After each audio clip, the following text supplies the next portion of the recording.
Prashant sir, operation സിന്ദൂറിന് ശേഷം അതിർത്തിയിൽ India വലിയ സൈനിക വിന്യാസങ്ങൾ നടത്തുന്നു.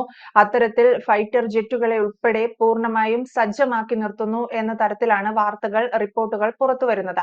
വീണ്ടും ഒരു ഇന്ത്യ പാക് യുദ്ധം അല്ലെങ്കിൽ മറ്റേതെങ്കിലും ഒരു രാജ്യത്തോട് ഇന്ത്യ യുദ്ധം ചെയ്യാനുള്ള ഒരു തയ്യാറെടുപ്പിലാണ്? യുദ്ധം ചെയ്യാനുള്ള തയ്യാറെടുപ്പിലാണോ എന്ന് ചോദിച്ചാൽ ഇന്ത്യ തയ്യാറെടുക്കുന്നത് തന്നെയുണ്ട്. കഴിഞ്ഞ ദിവസത്തെ വാർത്ത അല്ലെങ്കിൽ വന്ന ഈ വാർത്ത പരിശോധിക്കുമ്പോൾ ഇന്ത്യ ഈ സിന്ദൂറിന് ശേഷം നേരത്തെ പ്രതിരോധ രംഗത്ത് വലിയ രീതിയിലുള്ള അല്ലെങ്കിൽ വളരെ വലിയ പണം മാറ്റിവെക്കുന്ന ഒരു മഹാരാജ്യമാണ് ഇന്ത്യ മഹാരാജ്യം. പക്ഷേ സിന്ദൂറിന് ശേഷം ഏതാണ്ട് 2000 കോടി രൂപയുടെ മാറ്റിവെച്ച് അല്ലെങ്കിൽ പ്രതിരോധ രംഗത്തേക്ക് കൂടുതലായിട്ട് ബഡ്ജറ്റിനപ്പുറം മാറ്റിവെച്ചതായിട്ട് നമ്മൾ കണ്ടതായി. പക്ഷെ ഇന്നലെ 1,00,000 കോടി രൂപ ഇതിനു വേണ്ടി മാറ്റിവെക്കുന്നു എന്നുള്ള അല്ലെങ്കിൽ മാറ്റിവെച്ചിരിക്കുന്നു എന്നുള്ള രീതിയിലുള്ള പ്രസ്താവന വരുന്നുണ്ട്. ഇത് പ്രധാനമായിട്ടും പാക് അതിർത്തിയിൽ അല്ലെങ്കിൽ ഇന്ത്യ പാക് അതിർത്തിയെ ലക്ഷ്യമാക്കി തന്നെയാണ്. ഏതാണ്ട് DRDO തദ്ദേശീയമായിട്ട് വികസിപ്പിച്ചെടുക്കുന്ന മിസൈലുകൾ, സർഫസ് ടു എയർ മിസൈലുകൾ പാക് അതിർത്തിയിൽ സ്ഥാപിക്കുന്നതിന്, അതുപോലെ 3 ചാര വിമാനങ്ങൾ മേടിക്കുന്നതിന്, അതുപോലെ തന്നെ നേവിയുടെ ഭാഗമായിട്ട് ഈ മോർ മൈനുകൾ മേടിക്കുന്നതിന്, അത് അന്തർവാഹിനികളെ ടാർഗറ്റ് ചെയ്യുന്നതിന് ശത്രുക്കളുടെ ഭാഗത്തു നിന്ന്. അപ്പം വലിയ വലിപ്പത്തിലുള്ള ഒരു നീക്കം അത് പ്രതിരോധ രംഗത്ത് അല്ലെങ്കിൽ നമ്മുടെ സുരക്ഷയ്ക്ക് പ്രാധാന്യം കൊടുത്തുകൊണ്ട് ഇന്ത്യ മുന്നോട്ട് പോകുന്നുണ്ട്. അതിന്റെ കാരണം എന്ന് പറഞ്ഞാൽ നമുക്ക് പ്രധാനമായിട്ടും 3 രാജ്യങ്ങളാണ് ശത്രുക്കളായിട്ടുള്ളത്.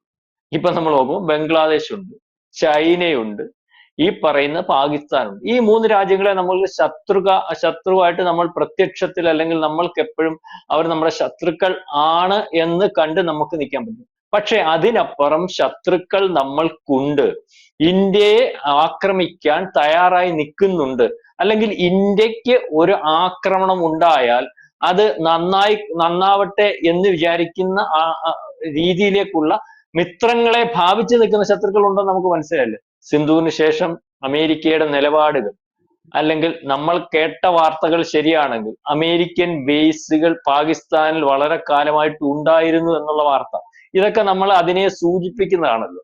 അപ്പം ഈ ഒരു കാര്യം ഇന്ത്യക്ക് വളരെ കൃത്യമായിട്ട് ഒരുപക്ഷെ ഇപ്പോഴും അതിനു മുമ്പും ഒക്കെ മനസ്സിലായിട്ടുണ്ടാവും.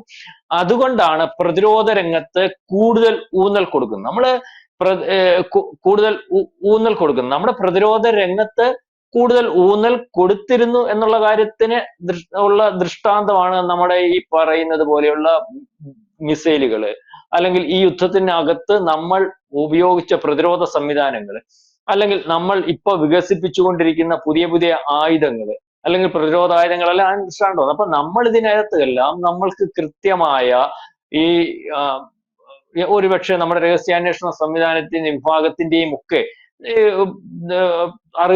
അറിവോടുകൂടി അതിനകത്ത് നമ്മൾ നീക്കങ്ങൾ നടത്തിയിട്ടുണ്ട്. പക്ഷെ ഇപ്പം അത് പരസ്യമായിട്ട് വരുന്നുണ്ട്. കാരണം ഈ പാകിസ്ഥാനെതിരെ കൂടുതൽ കരുതൽ എടുക്കുന്നതിന്റെ കാര്യം ഒരുപക്ഷെ പാകിസ്ഥാനെ പൂർണ്ണമായിട്ട് നശിപ്പിക്കാൻ തീരുമാനിക്കുന്ന ഒരു കാര്യം എന്ന് പറഞ്ഞാൽ ബംഗ്ലാദേശും ചൈനയും. ബംഗ്ലാദേശിനെ നമ്മുടെ ബോർഡർ സെക്യൂരിറ്റി ഫോഴ്സ് അത്രയും പോലും പട്ടാളമില്ലാത്ത ഒരു രാജ്യമാണ്.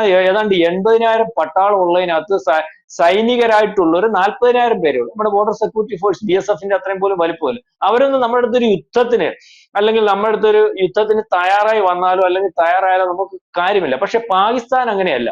പാകിസ്ഥാന്റെ പട്ടാളവും അല്ലെങ്കിൽ അവരുടെ കയ്യിലിരിക്കുന്ന ആയുധങ്ങളും മറ്റതും ഒക്കെ എന്ന് പറഞ്ഞാൽ അത്ര കുറഞ്ഞ രാജ്യമല്ല. മാത്രമല്ല ആണവായുധം ഉള്ള രാജ്യമാണ്. അപ്പം പിന്നെ ചൈനയുടെ കാര്യം എന്ന് പറഞ്ഞാൽ ചൈനയ്ക്ക് ലോകത്തിലെ ഏറ്റവും എക്കണോമിക്കലി രണ്ടാമത് നിൽക്കുന്ന രാജ്യം, ആയുധങ്ങളുടെ കാര്യത്തിൽ എല്ലാ രീതിയിലും ശേഷിയുള്ള രാജ്യം. ചൈന ഒരിക്കലും ഇന്ത്യ കയറി അടിക്കത്തില്ല. ചൈന ഒരിക്കലും ഇന്ത്യ കയറി അടിക്കില്ല എന്ന് പറഞ്ഞാൽ നമ്മളെ അടിച്ചാൽ തിരിച്ചടിച്ചാൽ ചൈനയ്ക്കുണ്ടാവുന്ന നഷ്ടം ഭീമമായ നഷ്ടമാണ്. അപ്പം ഞാൻ പറഞ്ഞു വന്നത് എല്ലാ ശത്രു രാജ്യങ്ങളും നാളെ കാലത്ത് ഈ ദരിദ്രമായ ഒരിക്കലും രക്ഷപ്പെടാത്ത പാകിസ്ഥാൻ എന്ന് പറയുന്ന രാജ്യത്തെ ഉപയോഗിച്ച് നമ്മളെ ആക്രമിക്കുന്നതിന് വേണ്ടി തയ്യാറാകും. അതിന് ഉദാഹരണമാണ് സിന്ദൂർ. സിന്ദൂറിനകത്ത് പാകിസ്ഥാൻ നമ്മളെ അടിച്ചപ്പോൾ നമുക്ക് എതിരെ ആണവായുധം പ്രയോഗിക്കുമെന്ന് പറഞ്ഞപ്പോൾ അങ്ങനെ പ്രയോഗിച്ചോട്ടെ, പക്ഷെ നമ്മളെ പ്രയോഗിച്ചോട്ടെ എന്ന് വിചാരിച്ച രാജ്യം, അല്ലെങ്കിൽ അവരടിച്ചിട്ട് കുറെ ഡാമേജ് സംഭവിച്ച് ഇന്ത്യ അങ്ങ് നശിച്ചോട്ടെ എന്ന് വിചാരിക്കുന്ന രാജ്യങ്ങളുടെ കൂട്ടത്തിൽ നമ്മൾ ചൈനയെയും ബംഗ്ലാദേശിനെയും ഒക്കെ ഉദ്ദേശിച്ചപ്പോൾ അമേരിക്കയും ഉണ്ടായിരുന്നു. അതിന് തെളിവാണ് അതിനുശേഷം അമേരിക്ക കൊടുത്ത സാമ്പത്തിക സഹായം, അമേരിക്ക അവിടുത്തെ ഇടപെടിയിൽ, അമേരിക്ക മുനീറിനെ വിളിച്ചു കൊടുത്ത ചായ സൽക്കാരം, അല്ലെങ്കിൽ ഇനി അങ്ങോട്ടുള്ള പോക്ക്, ഇതെല്ലാമാണ്. അപ്പൊ നമുക്ക് വേണ്ടതെന്ന് പറഞ്ഞാൽ പാകിസ്ഥാനെ ഉപയോഗിക്കാൻ സാധ്യതയുള്ളത് കൊണ്ട്, പാകിസ്ഥാൻ അത്തരത്തിൽ നീങ്ങാൻ സാധ്യതയുള്ളത് കൊണ്ട്, ഇതുവരെ ഇന്ത്യയോട് നടത്തിയിട്ടുള്ള കാര്യങ്ങളെ പറ്റി ഇന്ത്യക്ക് ബോധ്യമുള്ളത് കൊണ്ട്, ഒരു ദരിദ്ര രാഷ്ട്രമായിട്ട് പോകുന്ന പാകിസ്ഥാൻ ആയതുകൊണ്ട്, ആർക്കും സ്വാധീനിക്കാൻ കഴിയുന്ന രാജ്യമായതുകൊണ്ട്, ആ രാജ്യത്തെ കൃത്യമായിട്ട് കോർണർ ചെയ്ത്, അല്ലെങ്കിൽ നമ്മൾ നോക്കി, അല്ലെങ്കിൽ നമുക്കെതിരെ ഇരുന്നില്ലെങ്കിൽ നമ്മൾക്കെതിരെ നീങ്ങാൻ, അല്ലെങ്കിൽ ആ രാജ്യത്തെ നീക്കാൻ പലരും പിറകിലുണ്ട്. നമ്മളുടെ വളർച്ച, നമ്മുടെ എക്കണോമിക്കൽ ഗ്രോത്ത്, നമ്മുടെ ലോകത്തിന്റെ നെറുകയിലേക്കുള്ള പോക്ക്, ആ പോക്കിനെ തടയിടുന്നതിന് വേണ്ടി ഉള്ള സംവിധാനങ്ങൾ ഒരുക്കാൻ അമേരിക്ക ഉൾപ്പെടെ, ചൈന ഉൾപ്പെടെയുള്ള രാജ്യങ്ങൾ നിൽക്കുകയാണ്. അതുകൊണ്ട് തന്നെയാണ് ഈ രീതിയിൽ പുരോഗതിയിലേക്ക് പോകുന്ന രാജ്യം, ആ രാജ്യത്തിനെതിരെ ഇതേ രീതിയിലുള്ള ആക്രമണവും അല്ലെങ്കിൽ ഇതേ രീതിയിലുള്ള നീക്കങ്ങളും ഉണ്ടാവും. അതുകൊണ്ട് നമ്മൾ പ്രതിരോധ സംവിധാനത്തിനകത്ത്, അല്ലെങ്കിൽ നമ്മുടെ രാജ്യ സുരക്ഷയ്ക്ക് കൂടുതൽ ഊന്നൽ കൊടുക്കുകയും ആ സുരക്ഷ ഏറ്റവും കൂടുതൽ അല്ലെങ്കിൽ ഏർപ്പെടുത്തിയിരിക്കുന്ന, അല്ലെങ്കിൽ നമ്മൾ സംരക്ഷിക്കുന്ന പാക് അതിർത്തിയിലായതുകൊണ്ടാണ് ഇപ്പം ഇതുവരെ ഇല്ലാത്തതുപോലെ ഏതാണ്ട് 1,00,000 കോടി രൂപയുടെ സംവിധാനങ്ങൾ അതിർത്തിയിൽ എടുക്കുന്നതിനും, അല്ലെങ്കിൽ അത്തരത്തിൽ ഒരു നീക്കം നടത്തുന്നതിനും ഇന്ത്യ തയ്യാറായിരിക്കുന്നത്. ഈ പറയുന്നത് പോലെ നമ്മളുടെ ശത്രു പല രാജ്യങ്ങൾ ഉണ്ടെങ്കിലും ആ രാജ്യങ്ങളെല്ലാം നമ്മൾക്കെതിരെ ഒരു നീക്കം നടത്താൻ ഈ പറയുന്ന നശിച്ച പാകിസ്ഥാനെ ഉപയോഗിക്കാൻ സാധ്യതയുണ്ട്. അതുകൊണ്ടാണ് പാകിസ്ഥാനെതിരെയുള്ള നീക്കം, അല്ലെങ്കിൽ പാകിസ്ഥാനെതിരെ തന്നെ വളരെ കരുതലോടു കൂടി നമ്മൾ നിൽക്കുന്നത്. അത്തരത്തിലുള്ള ഒരു നീക്കമാണ് ഇന്ത്യ നടത്തിക്കൊണ്ടിരിക്കുന്നത്. ഇത്തരത്തിൽ മറ്റേതെങ്കിലും രാജ്യങ്ങൾ ഇന്ത്യയെ ആക്രമിക്കാൻ തയ്യാറെടുക്കുന്നു എന്ന് പറയുമ്പോഴും നമുക്കറിയാം പ്രശാന്ത് സാർ, പാകിസ്ഥാൻ ഉൾപ്പെടെയുള്ള രാജ്യങ്ങൾ നേരിടുന്ന ആഭ്യന്തര വിഷയങ്ങൾ, അമേരിക്കയിൽ ട്രംപിനെതിരെ നടക്കുന്ന പ്രശ്നങ്ങൾ, ചൈനയിൽ നടന്നുകൊണ്ടിരിക്കുന്ന അവരുടേതായിട്ടുള്ള ആഭ്യന്തര വിഷയങ്ങളൊക്കെ. അപ്പോഴും എന്തുകൊണ്ടായിരിക്കാം ഇന്ത്യയെ ഈ വിധത്തിൽ ഇവരൊക്കെ ടാർഗറ്റ് ചെയ്യുന്നത്?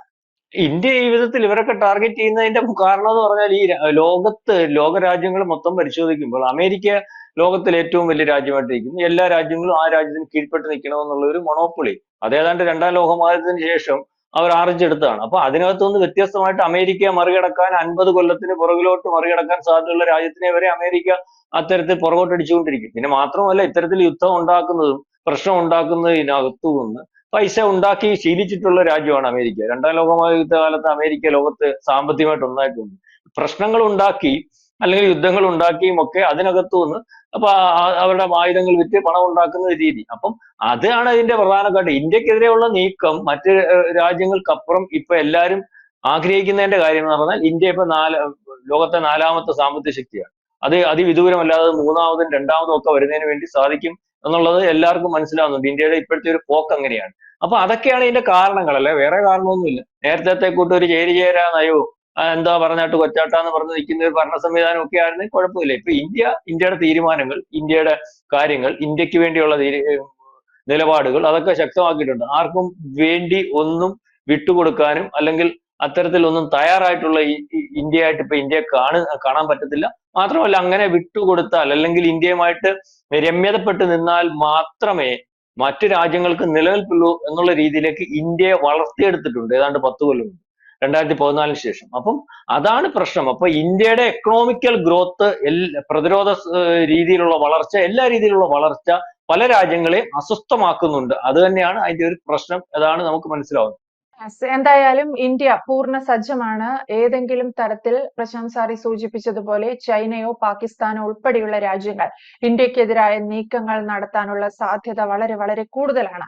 അത്തരം നീക്കങ്ങൾ നടത്തുകയാണെങ്കിൽ ആ നിമിഷം തന്നെ, ആ സ്പോട്ടിൽ തന്നെ മറുപടി നൽകാൻ ഇന്ത്യ അതിർത്തികളിൽ തയ്യാറായി കഴിഞ്ഞു എന്ന് വേണം മനസ്സിലാക്കാൻ. അതിനു മുന്നോടിയായിട്ടാണ് ഈ പറയുന്ന സൈനിക വിന്യാസവും അതിർത്തികളിൽ സുരക്ഷാ നിയന്ത്രണങ്ങളൊക്കെ കർശനമാക്കിയതും ഒപ്പം ഡ്രോണുകൾ അടക്കം ഉപയോഗിച്ചുള്ള നിരീക്ഷണവും ഇന്ത്യ ശക്തമാക്കിയിട്ടുണ്ട്.